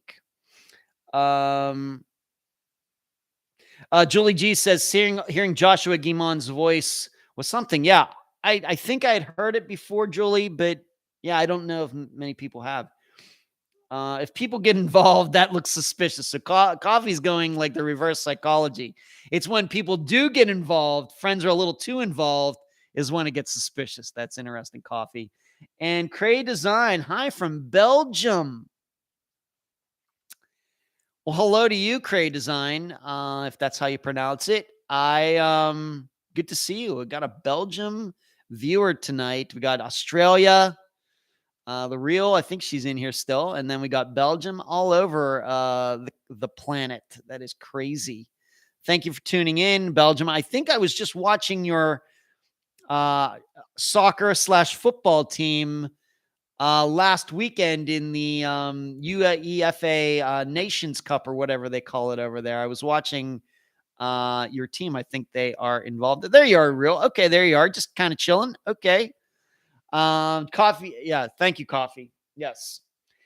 So let me answer tonight's question. I only got one question before the show started tonight, and then I have a couple other articles that I want to read.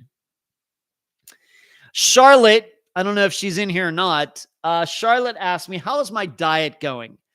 I would not say that I'm following it as stringent as I was last year, but certainly some of my eating habits have changed. I've been able to stay away from sugar quite a bit, although I've been eating a lot of dark chocolate. Haven't been eating any regular chocolate, but I've been eating a lot of dark chocolate, which is supposed to be better for you. And I realize there's sugar in things that you don't realize there's sugar in things. Like we were just talking about spaghetti sauce earlier. Certainly there's sugar in spaghetti sauce, but I haven't had any spaghetti recently. But I'm doing okay. For 51, going to be 52 here in a month and a half. I think I'm looking pretty good. I'm feeling pretty good. Been staying away from the fruits for FODMAP reasons. My body just does not digest fruits very easily. So I've just made it a point to stay away from all fruits pretty much now. And I do have my food allergies, which kind of keep me in line as well. But it's going good. I've been eating a lot of peanut butter with celery, celery, dipping it out, scraping it out of the peanut butter. And dare I say, Jif peanut butter is better than Peter Pan peanut butter. Been eating hot dogs, hamburgers, rice and tuna together. I'm going to be making chicken wings tomorrow. So I've been eating a lot of protein and, like I said, trying to stay away from a lot of fruit stuff. Been eating hard-boiled eggs and stuff like that.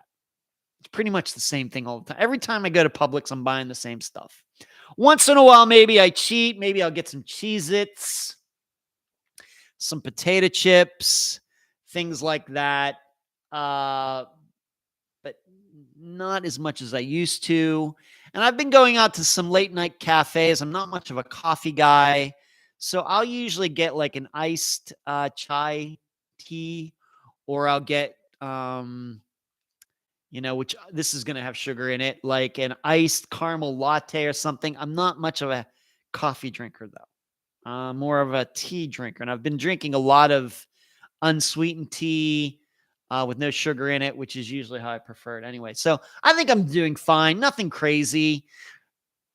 Really hasn't been working out much, but I've been playing disc golf, been getting out to throw, which you get out there for an hour in the Florida heat. It's a workout, especially when you're 51. So there you go. No more Reese's, Twinkle. No more Reese's. I haven't had Reese's in over a year. Believe it or not. There's Hope says, I agree with your peanut butter assessment. Jif is better. There's certainly a difference between Jif and Peter Pan. The difference, I guess, is Jif is made with molasses. Peter Pan is made with something else. Jif is better. And just like Hellman's is better than Miracle Whip. Boston says, I love chicken wings. Me too. That's why I learned to make them. Salad, protein, peanut butter, good things. Love chai lattes. Oh, yeah. I knew an American exchange student who constantly had her parents shipping peanut butter to the dorm because she didn't like the Australian ones. Hey, let's just admit it. We Americans, we're hoity-toity. We like things a certain way. Let's just admit it. I can make fun of my own country. All right. We got 23 minutes, and I have two articles that are very important that I want to read to you very quickly. One is just like a Wikipedia, although there isn't a real article, but I'll just read the Wikipedia coverage. And this has to do with something I posted in the discussion group maybe 5 days ago, and has to do with the disappearance of Willie McLean. Speaking of soccer earlier, he was a member of the 1934 or 36 American World Cup soccer team. That was the World Cup was played in Italy that year. I think it was 1934. But not long after he came back from this World Cup performance, he disappeared. And he was fairly well known. Was a decent soccer player. Of course, soccer back then, not a big thing in the United States. And in fact, maybe even today in the United States, soccer is maybe like the sixth most popular sport or something. But this World Cup team got some attention. He was on the team. But after he came back from Italy, disappeared. So let me read this. And this is the actual total step-by-step article as at theathletic.com. Now you'll have to pay to read it. But so I'm just going to read the Wikipedia version. But the two reporters who were able to find out what actually happened to Willie McLean, fascinating story, how they were able to track down what actually did happen to him. And, so I'm just going to read it right here. But this is a very short coverage of it. William Stewart Lang, born William Lang McLean, was a Scottish-born American soccer player, a dominant player through the 1930s, and a member of the U.S. national team at the 1934 FIFA World Cup. Of course, this year we're going to have the 2022 version in Qatar. McLean disappeared without a trace in 1938. He disappeared. His disappearance remained a mystery until June of 2022, when an investigation by the Athletics' Pablo Mar and Matt Pence uncovered the details behind that disappearance.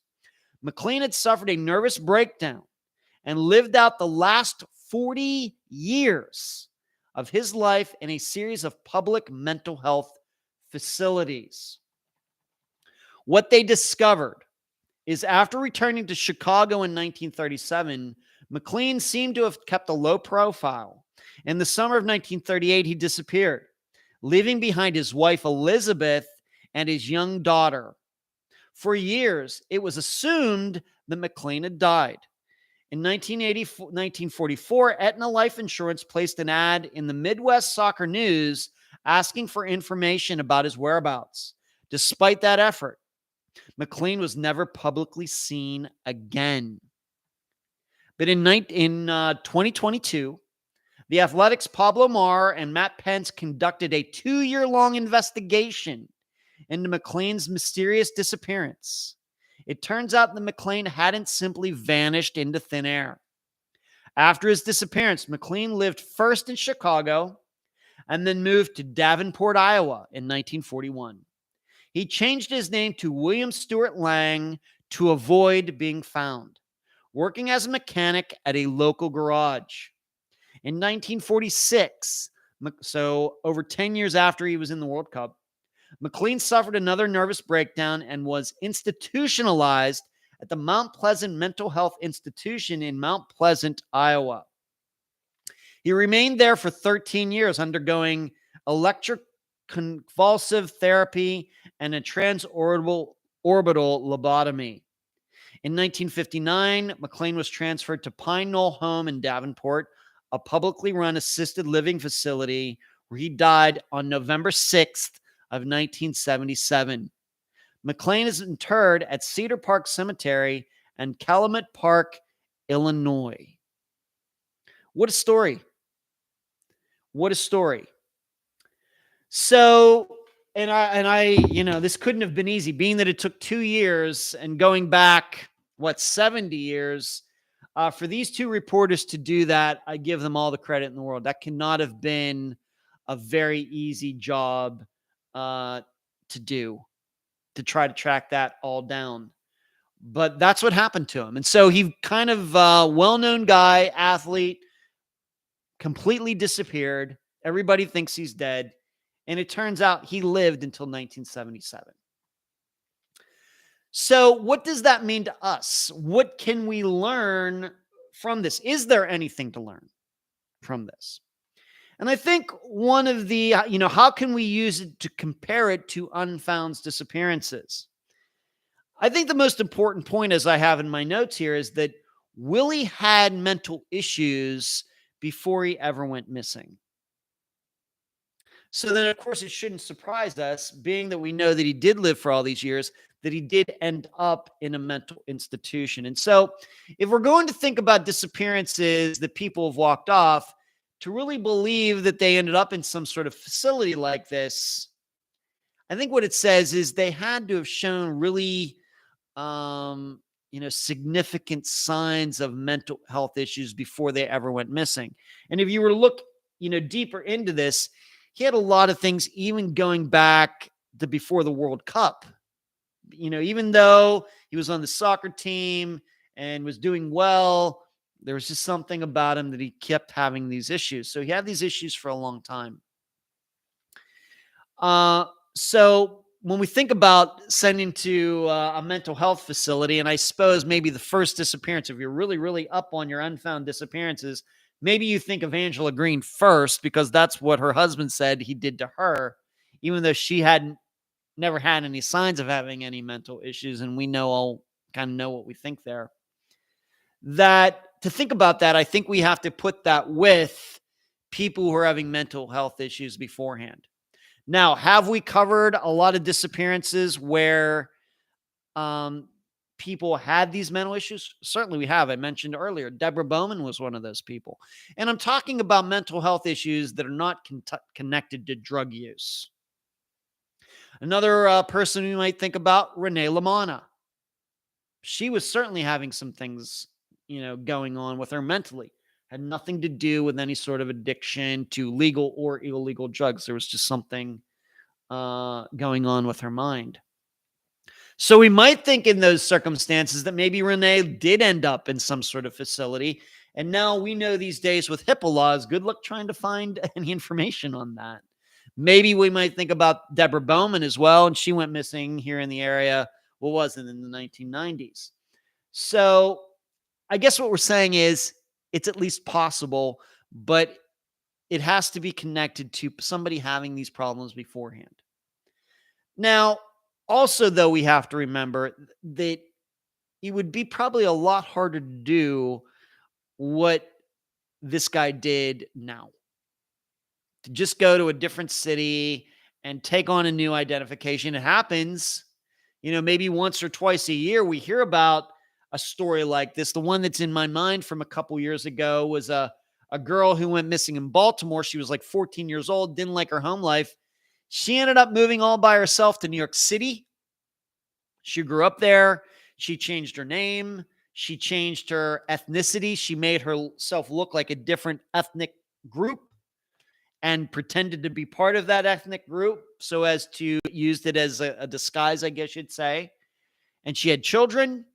And the only reason she ended up getting back in contact with her family, who thought, she's dead or ran away, was because this missing woman's own children started asking, hey, where's our grandparents? Where's the rest of our family? And that's what motivated her to get back in touch with her family.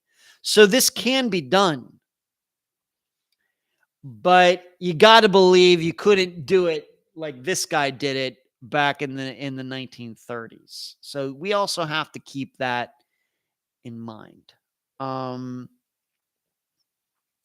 So I thought you might find that interesting. Maybe you want to go to The Athletic. Maybe you want to pay to read the entire article, especially considering that this guy was a little bit of a well-known athlete back in the 1930s. Not as well known as maybe the baseball players from the 1930s. Baseball, still a bigger sport than soccer in the United States, but still went to a World Cup. That's certainly something. So I thought you might find that interesting. Let me read what everybody is saying. Karen, here in Australia. Karen, you're also in Australia. I'm sorry, I forgot that. Here in Australia, we have a missing person who was our sitting prime minister at the time, Harold Holt. I know that disappearance, Karen. Thank you. Went swimming in the ocean and disappeared in 1967. Karen, I know about that disappearance. Thank you for reminding me. Boston, wow, that's fascinating. You got all the ears in this house listening. Sports freaks here. That's incredible that found out where he was all that time. Yes, Boston, I'm going to check that out. Please do, Mayor. Can't believe people would do that, knowingly stay away while loved ones are looking for you. Wow, well, these missing people would probably say they have their reasons. So there's that. But as you know, I continue to believe that walk-offs are a very, very, very, to start new lives, a very, very small percentage of the population of disappearances. And I can maybe pick out one or two that I might be able to, of Unfound's catalog, to say, I think that's what happened. But it's not a very big number. Of course, I could be totally wrong. But if there's more than that, it's not obvious. All right. I want to read this other article, little controversial article, but I'm going to read it anyway, being that I know that most of you watching are women. And if you don't know, 80% of Unfound's audience are women. And that's true pretty much for true crime in general. And that's where this article comes from. This is a Newsweek.com article. A woman sparked an online debate after blaming the patriarchy for the supposed backlash against the true crime genre. Posting to Twitter on Monday under the username Introverted Wife, author Sabrina Ellen Mint wrote, "Of course there's a huge backlash against true crime. It's predominantly consumed by women. Society cannot trust women to make decisions for themselves. Anything like that must be scrutinized and denounced. Further in the Twitter thread, she added, there's nothing women or especially teenage girls can like that society won't try to rip to shreds and call them vapid idiots for enjoying. Once again, this is an article at Newsweek.com. Women can't be trusted to read novels. Their brains are incapable of understanding the disappearance of fiction and reality. This is not what this person believes. This is her perception of what the patriarchy, meaning the male population, thinks. This never changes. Infantilize an entire gender to maintain patriarchy's stranglehold. True crime's popularity has increased significantly within the last few years. Data compiled revealed that the documentary genre grew 63% between January 2018 and March of 2021, making it the fastest growing genre in the streaming industry. Of all the subcategories listed within the documentary genre, Parrot Analytics found true crime to be the most popular. Additionally, a company found that in 2020, true crime was the third most popular podcast genre in America. While it may be true that true crime is predominantly consumed by women, many, up to 70%, many of those commenting on Sabrina's tweet argued that any criticisms surrounding new true crime have little, if nothing, to do with the female fan base. The backslash isn't misogyny. It's because toxic fans tend to treat true crime like a fictional property and feel entitled to make demands of victims' families. Use it as a gimmick for makeup videos and set up fan sites devoted to everything from scammers to serial killers, wrote author Mickey Kendall. I think it's mostly the whole treating people's murders as a form of entertainment and harassing grieving families while pretending to do detective work thing that makes most people have an issue with, but not sure it's because women like it, I guess, added writer Parker Malloy. Terrible take. Consider this. You're disturbing families with dead or missing loved ones by capitalizing on their loss, remarked a Twitter user named Val. Still, some defended Sabrina's tweet. I see a lot of people responding negatively to this. And I just want to point out, true crime can be effed up and there can be misogynistic backlash against it, commented the Great Hippo. These are Twitter handles. I've had this thought too. Have parts of the true crime genre gone a little too far in recent years? Yes. But the pathologizing of women interested in it gets very misogynistic very quickly, replied Louisa. Interesting how women who consume true crime content seem to get so much online criticism relative to the men who commit the crimes they're learning about, added Ellen Brickley. That's something that I can agree with. Of course, this isn't the first time the true crime community has faced heat online. In the past, true crime TikTokers have been panned for romanticizing murder cases, and TikTok sleuths posting about the disappearance of Gabby Petito were criticized for using the case to gain views and followers. There's a lot of people who are capitalizing off of and profiting off of creating content that's designed to dissect the last days that we know of this girl, Abby Richards, who researches misinformation and disinformation on TikTok. I didn't know that was a job, told the Washington Post. What an article. Now, as you know, I have to say there are parts of this article that I could have written myself. Certainly, there are people out there who use crimes and mass murders and disappearances as entertainment. They don't care if these things ever get stopped. They don't care if anything ever gets solved. All they want to do is talk about it. That is true. That's on like the one extreme. The other extreme, though, is it seems there maybe are too many people who wish maybe none of this would be talked about at all because they see any of it as being, sensationalizing something. Any coverage is sensationalizing. And so there is this middle that I think where good work can be done. That's the area where I'm trying to live with Unfound. I would never call Unfound an entertainment show. It's an educational show. I'm trying to teach all of you things about disappearances. That's why I go to schools. It's the most important part of all of this. I certainly want to solve these disappearances. That's certainly important, but we also got to think about, well, how do we solve these disappearances and how do we stop them from happening? So all you can do is learn about them. It's one of the ways that we can do this. So, but I have as many criticisms for a lot of podcasts out there as anybody. And this, I have to say, it's one of the reasons that I don't listen to a lot of true. Granted, I'm a busy guy anyway, but I will find time if I think it's worth it. Like this podcast that has come out for Joshua Guimond. You know that I listen to the Find Jody podcast, but a lot of these podcasts to me just aren't listenable for a variety of reasons, including what they're talking about here.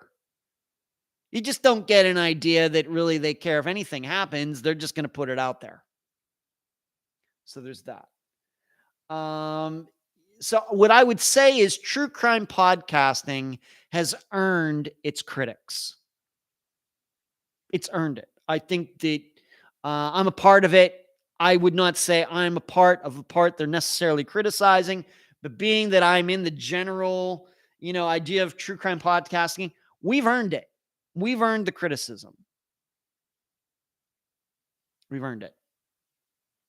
And we just have to do better. I'm not changing. I don't necessarily believe I'm part of the problem. I think there's enough proof of that, all these different things that I've done, that I do, to show that I'm not one of these people that they're talking about. But dare I say it, there are some people probably that look at Unfound and even find it to be sensational. And in fact, I know I'm not going to get into his name, but he's a name I've mentioned on here before, but he has been on record saying, well, these families shouldn't be interviewed because that just means they're reliving their pain all over again. They're living their pain every day, no matter if they get interviewed or not. First of all. Second of all, they choose to be on Unfound. I can't force them to do it. They choose to be on it. I'm not paying them or anything. It is their choice to be on here. And I certainly don't try to guilt people into being on the podcast either. They choose to be on it. And they know more about their pain, their suffering more than anyone else. So I don't know how somebody who's never been affected by this could say, well, they're just reliving their pain by doing it. It's their pain. They can do with it what they want. So there's that. Do I do some detective work? I guess. But I think that more for me, I try to give guests perspective from my experience. All these disappearances, try to give them some insight, maybe that they haven't gotten before. I try to set them straight on some things that they don't understand. I try to open up their minds to the different possibilities. And on top of everything else, I try to be a confidant for them. And that is something that really they don't get anywhere outside of their own families. But the problem is they're usually confidants who don't know much about missing persons. So I can be both a confidant for them, but also be a person who knows what he's talking about. On top of doing the podcast, of course. So I just try to give my guests the best advice. I do that all for free, as you know. I have one question before I finish this topic. Where is the criticism for private investigators? I mean, I realize that true crime has certainly earned its criticism. What about, you don't see too many of this things like this being written about private investigators. And here's what I know. There's no podcaster ripping off any family out there for $10,000, unlike the multiple stories I've heard about private investigators over the past almost 6 years. How about them? Maybe somebody should start looking into their shady practices instead of looking into true crime podcasting's shady practices. How about that? All right. And once again, if you'd like to read that article and see what the comments and everything, that is an article that is at Newsweek. There's Hope says, that's a great point. The issue is how people are treating true crime. Many are drawing attention to themselves instead of focusing on the victims. Like I said, I know there's a lot of podcasters who only get into true crime podcasting hoping they're going to get a TV show. No doubt in my mind. I'm always backspacing. Okay, Julie. Yeah, you are the one that got me into missing persons. So interesting. Really, you've done a lot of good. Thank you at opening people's eyes and helping many heartbroken families. Julie, you're very kind. Thank you for saying that. Boston says that's why it's best to stick to the few that cover the facts and aren't out for clout. And Mara, oh yeah, people need to and like to be able to tell their truth, their story. They need outlets. They do. They do. Yeah. And thank you, Julie.